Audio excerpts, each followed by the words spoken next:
Bana, kwa mujibu wa taarifa ambazo zimetufikia hapa kwenye dawati letu Dream TV kwa siku ya leo, ni juu ya hili la Ali Shaban Kamwe ambaye inasemekana ya kwamba amefungiwa kwa miaka miwili. Sasa vyanzo mbalimbali vya habari viliweza kutoa taarifa hizi za ndani, ambapo bado mpaka sasa haijathibitika kama kuna ukweli wowote kuhusiana na haya ambayo yanaendelea, ama hatujasikia chochote ambacho kimeshatolewa kwa hawa ambao inadaiwa ya kwamba wamefungiwa. Sasa iko hivi, kwa mujibu wa taarifa ambazo zimeandikwa kwenye mitandao ya kijamii, kwenye vyanzo mbalimbali vya habari, ni kwamba afisa habari wa klabu ya Young Africans Ali Shaban Kamwe amefungiwa miaka miwili na kamati ya maadili ya TFF pamoja na mwenzake Hamisi Mazanzala wa Kagera Sugar. Ahmed Ali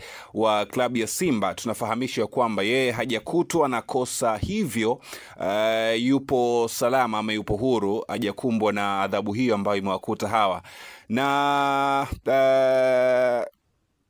Kitumbo wa Tabora United ameachiwa huru na amerudi kwenye mpira rasmi. Takumbuka huyu ni moja kati ya viongozi ambao walishawahi kuwa viongozi wa klabu ya Tabora United ya pale Tabora, lakini kwa mujibu pia wa vyanzo vya habari vimesema ya kwamba klabu ya Young Africans imeomba adhabu hiyo ipunguzwe, lakini kamati haijatoa marejesho yoyote kuhusiana na hicho ambacho Young Africans inasemekana ya kwamba wameweza kukitaka. Lakini kwa upande wa Ahmed Ali, ataendelea na majukumu yake baada ya kukosekana na hatia ama kukutwa hana hatia yoyote. Hamisi Mazanzala wa Kagera Sugar pia amesamehewa makosa yake, sambamba na Yusuf Kitumbo wa Tabora United ameachiwa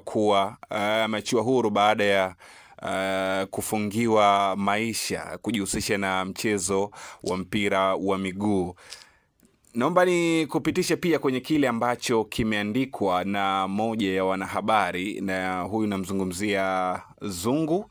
Yeye ameandika kupitia ukurasa wake rasmi wa Instagram ya kwamba kijana mbunifu na mchapakazi, busara itumike, adhabu ya miaka miwili ni nyingi sana ukilinganisha na makosa yanayotajwa. Vinginevyo labda kuna mengine yanayoendelea yaliyochangia adhabu hii ambayo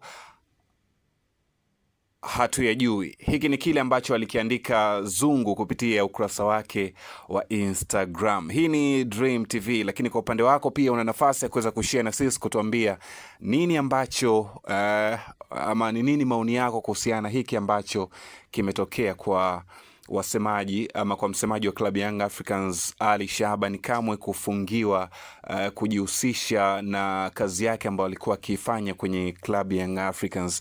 Tuandikie maoni yako hapo kwenye sehemu ya kuandika maoni, lakini pia unaweza kushirikisha taarifa hii kwa marafiki, lakini usisahau kusubscribe, kulike na kucomment. Hadi wasaa mwingine, na bye bye. Endelea kuifuatilia Dream TV.